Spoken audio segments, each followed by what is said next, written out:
करण्यात आला आहे। तरी सर्व प्रेक्षकांनी चॅनलला लाईक करा, सबस्क्राइब करा व नोटिफिकेशन मिळवण्याकरता बेल आयकॉन प्रेस करा। माढा लोकसभेचे उमेदवार कार्यतत्पर पाणीदार खासदार रणजितसिंह नाईक निंबाळकर आणि सोलापूर लोकसभा मतदारसंघाचे उमेदवार आमदार राम सातपुते यांनी आज आपली उमेदवारी अर्ज जिल्हाधिकारी कार्यालय सोलापूर येथे दाखल केले आहेत। सोलापुरातील छत्रपती संभाजी महाराज पुतळ्यापासून या दोन्ही उमेदवारांची भव्य विजय संकल्प रॅली काढण्यात आली। या रॅलीमध्ये महायुतीच्या हजारो समर्थकांनी सहभाग नोंदवला। 4 हुतात्मा चौक येथे या रॅलीच्या समारोप प्रसंगी उपमुख्यमंत्री देवेंद्रजी फडणवीस यांच्या प्रमुख उपस्थितीत संकल्प सभेचे आयोजन करण्यात आले। या विजय संकल्प सभेत कार्यतत्पर पाणीदार खासदार रणजितसिंह नाईक निंबाळकर काय म्हणाले ते पाहूयात।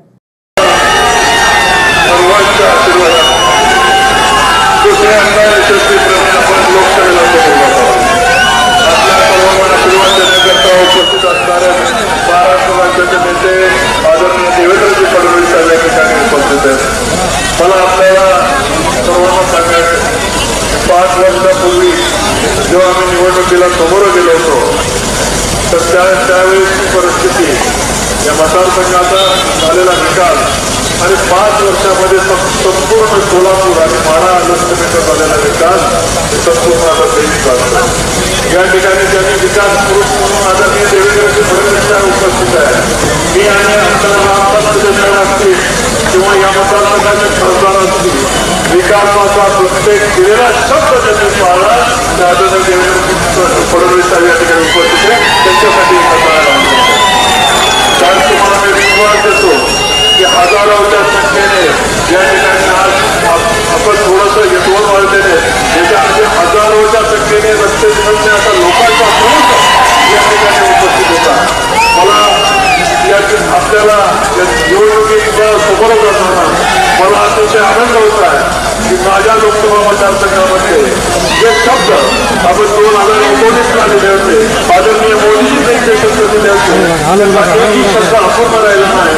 मग तो सिंचनाचे प्रश्न असतील, रेल्वेचे प्रश्न असतील किंवा नीरा देवकर सारखा आमचा महत्वाकांक्षी प्रकल्प असेल, दोनपडी सरकार असेल, शिवशेखापूर सरकार असेल, खैराव मालेगाव सरकार असेल, कोथवडी सरकार आमच्या दहेगाव उपसा सिंचन योजना असेल, सांगोला उपसा सिंचन योजना असेल किंवा सगळ्याला जिवाळ्याला या सोलापूर जिल्ह्याला दुष्काळमुक्त करणारा या ठिकाणी कृष्णा फ्लड डायव्हर्शनचा प्रोजेक्ट असेल, या सर्व प्रोजेक्टपैकी जवळपास 80% प्रोजेक्ट आपले चालू झालेले आणि कृष्णा फ्लड डायव्हर्शनला मान्यता देऊन त्याच्यासाठी तरतूद करून कृष्णेचं पाणी सोलापूर जिल्ह्याच्या संपूर्ण ग्रामीण भागासाठी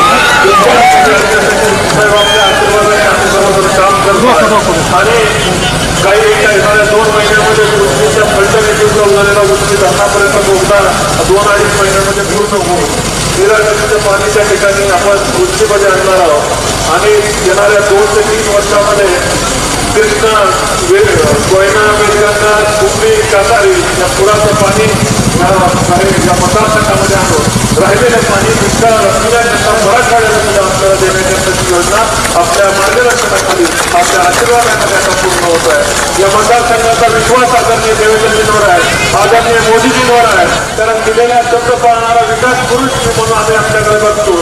दुष्काळी भागाचा सेवक म्हणून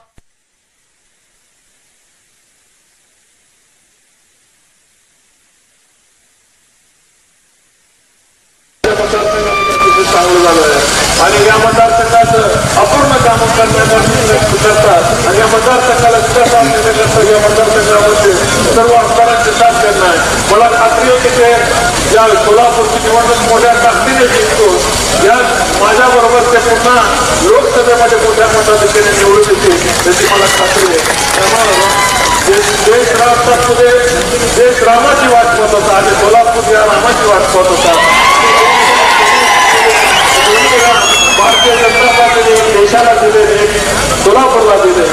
मी खात्रीने या ठिकाणी सांगतो, सोलापूर जिल्ह्याचा मागोवा घेतला, कामापा घेतला। या ठिकाणी मोठ्या प्रमाणामध्ये मोदीजींनी सर्वसामान्य माणसाला केंद्रबिंदू मानून जलजीवन योजना असो, श्रावणबाळ योजना असो, सुद्धा आयुष्यमान योजना असो, 88 कोटी लोकांना देणारी देशात योजना असो किंवा झोपडपट्टी पुनर्वसन असो, या ठिकाणी 1000 घरे आपल्या ठिकाणी लोकार्पण झालेलं आहे। शौचालयाच्या योजना असतील, हजारो लोकांना कोविडसारख्या महामारीमधून 150 कोटी लोकांना या ठिकाणी वाचलंय. मी एक सांगतो, मोदीजींवर त्यांना बोलण्याचा अधिकार आहे. आज कोण बोलू शकतं की त्यांनी मोदीजींचा त्याचा लाभ घेतला नाही? मी खात्रीने सांगतो सध्या सोलापूर जिल्हा आणि माढा लोकसभा मतदारसंघामधला आता मी कालच सांगितलंय, एक माणूस दाखवा की त्यांनी मोदीजींचा विकासचा लाभ घेतला नाही. आणि त्या माणूसच फक्त मोदीजींवर भाजपवर बोलू शकतो. ज्या माणसाने मोदीजींनी केलेल्या हायवेवर चालला नाही, ज्या माणसाने जलजीवन योजनेचा लाभ घेतला नाही, ज्या माणसाने कोविडचं इंजेक्शन घेतलं नाही, ज्या माणसाने कुठल्याही योजनेचा लाभ घेतला नाही, अतिशय चांगले हायवे विमानतळ रेल्वेचा लाभ घेतला नाही आणि या पाचवी झालेली महासत्तेचा कुठलाही लाभ घेतला नाही, तोच माणूस भारतीय जनता पार्टीवर टीका करू शकतो, मोदीजींच्या विकासावर टीका करू शकतो. अशा माणसाने फक्त पुढे येऊन भारतीय जनता पार्टीवर टीका करण्याचा अधिकार आहे, ज्यांनी कधी निर्माण केलेला हजारो लाखो कोटीच्या हायवेवरून कधी प्रवास केला नाही. एकही माणूस या जिल्ह्यामध्ये सुरून सापडणार नाही की त्याने केंद्र सरकारने राज्य सरकारने जेव्हा लाभ दिला नाही असा माणूस सोडावा म्हणून त्यालाच आम्ही पटकन भाजपच्या वतीने त्या ठिकाणी आव्हान केले. 1 कोटी रुपयाचं बक्षीस त्या ठिकाणी जाहीर केलंय की मोदीजींच्या आणि देवेंद्रजींच्या योजनेचा त्यांनी लाभ घेतला नाही असा माणूस शोधून सापडला भारतीय जनता पार्टी 1 कोटी रुपयाचं बक्षीस देईल अशा प्रकारचा संकल्प आपण केला. आणि म्हणून मला खात्री आहे या मतदारसंघात दोन्ही मतदारसंघामधल्या हजारो लोकांना त्याचा लाभ मिळालेला आहे. आज आम्ही मोदीजींचा परिवार म्हणून या ठिकाणी काय काम करतोय. काही लोक स्वतःचा परिवार मोठा करण्याचं काम करतायत आणि स्वतःच्या परिवाराला बळ देण्याचं काम करतायत.